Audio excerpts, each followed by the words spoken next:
that the U.S. has the power to use the dollar as a weapon because it can cut banks off from the dollar around the world. That's a very powerful weapon. So, and the BRICS, I mean, my God. But Trump has this power too. And I'm worried that he's going to use it for very bad purposes.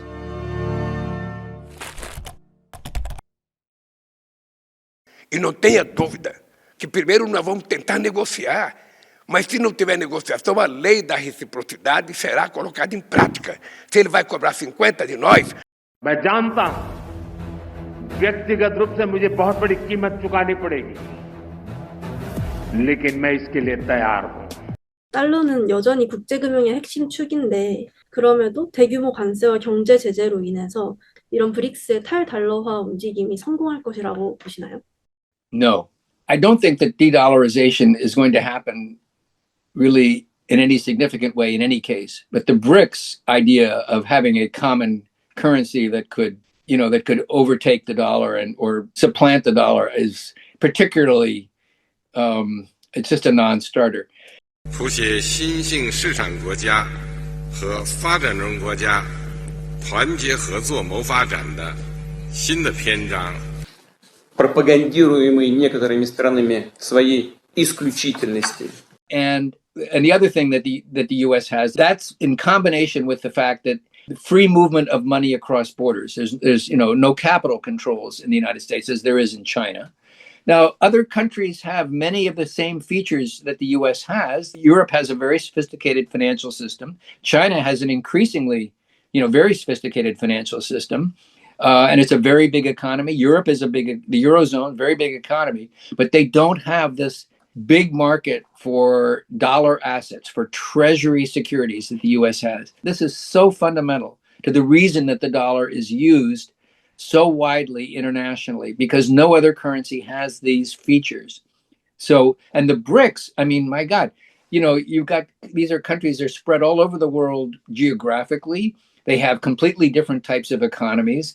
Look how hard it was for Europe to agree on a common currency and how difficult it has been for them to maintain that. They had the big crisis in 2010. For 5 years, 2010 to 2015, it wasn't clear that the euro was going to survive because it's 20 sovereign governments, each of which has their own budget. So imagine how difficult it would be for Brazil and Russia and India and China and South Africa to agree on some common currency that would rival the dollar. I understand, of course, that those people in those countries and those governments are mad about the United States using the dollar as a weapon. Lula, the president of Brazil, gave a speech where he said, "I don't understand when did we decide that the dollar should be used?" Eu toda noite me pergunto por quê que todos os países estão obrigados a fazer seu comércio lastreado no dólar. Por que nós não podemos fazer o nosso comércio lastreado na nossa moeda? It wasn't a decision. It's the markets deciding because of the features that the U.S. economy and the U.S. financial system has. The funny thing is that since he started his trade war in early April, the dollar has depreciated quite a bit. And it's quite possible that would continue, especially if the Federal Reserve is easing, lowering interest rates in response to economic conditions and maybe pressure from him. That would tend to make the dollar fall. Some people sometimes get very excited when they see that one of the metrics, for example, is how much is the dollar used in reserves held by central banks. And that has fallen from about 71% to about 59% over the past 20 years. And people, you see, the dollar is losing its dominance.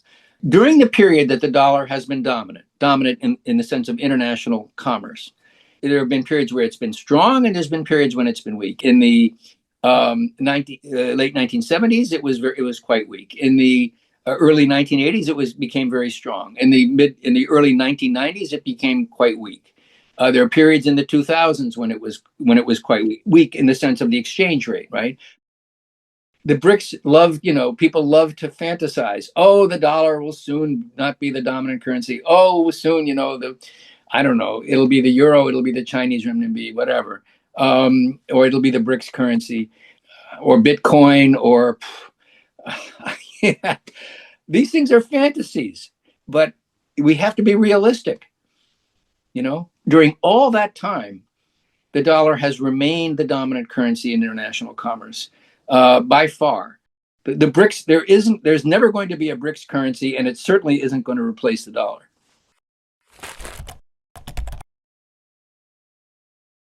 Dollar hegemony, the way I use that term, refers to the dollar's use in international commerce, international trade, international finance, there are all kinds of ways in which the dollar is used for international purposes. And this is very confusing to people because they can't understand why. I mean, a perfectly well-run economy like Korea's, why can't the Korean won be used for all kinds of international commerce? Well, it can for some, but most people who trade international goods insist on being paid in the dollar more than any other currency. I mean, the reason the dollar is dominant is because the market for dollar assets, and particularly for Treasury, obligations of the U.S. Treasury, obligations of the U.S. government, is so deep and so wide and so liquid. People can sell Treasury securities in huge amounts without causing the price to go up or down. And that's very important in a crisis, because in a crisis, everyone wants to be able to get cash in a hurry without suffering terrible losses.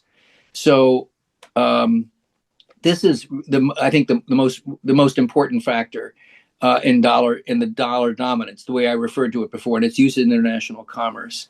No other currency in the world, including the euro, including the Chinese renminbi, they don't have this. And this has really existed first since the Bretton Woods system was created in 1944, and then even when that system broke down in 1971, it has remained. And many times it's been predicted to end, and it hasn't. And because what that means is that the U.S. has the power to use the dollar as a weapon, because it can cut banks off from the dollar around the world. It can say, you bank in, I don't know, Kyrgyzstan, or you bank in Bulgaria, or you bank in South Africa or Iran or wherever it is, you are toxic. No U.S. bank can transact with you. No entity under U.S. law can transact with you. That's a very powerful weapon, because that means that bank can no longer handle transactions for its customers internationally, because they need dollars to transact internationally. So this is a very powerful weapon that the U.S. has. And it's been used for good purposes, I think. I mean, this is a matter of opinion, but Trump has this power too. And I'm worried that he's going to use it for very bad purposes. He's clearly loves using economic coercion against other countries. He's using economic coercion against Canada. He's using it against India. He's mad at Prime Minister Modi for not nominating him for the Nobel Peace Prize. I don't know what. So he'll use economic coercion. He's clearly capable of doing. When he was president in his first term, he used the dollar as a weapon. Санкции, наверное, они считают, что путем введения санкций они могут нас заставить изменить нашу позицию. Не изменит. But I haven't taken off the sanctions. We have massive sanctions. I want to take them off quickly, but they've got to get rid of the nukes. And I'm concerned that he will do it again. But anyway, I think the dollar is very, very well entrenched. It's not because the U.S. is so great and so perfect, far from it. But I firmly believe that the dollar will remain dominant. But that's not the same thing as the loss of the dollar's use in international commerce. And the dollar's use in international commerce is the key to U.S. financial superpower, to use the dollar as a weapon. So I don't mean to suggest that policy under Trump is so good that people will have confidence in U.S. assets forever. There's an important distinction. What I'm saying is that the dollar's use in international commerce is so deeply entrenched, and there's no alternatives. So that's a very important thing for people to understand. As I said, I wish it weren't true, but it is. Okay, sure. I'm really honored to be by your interest. Yeah, thank you.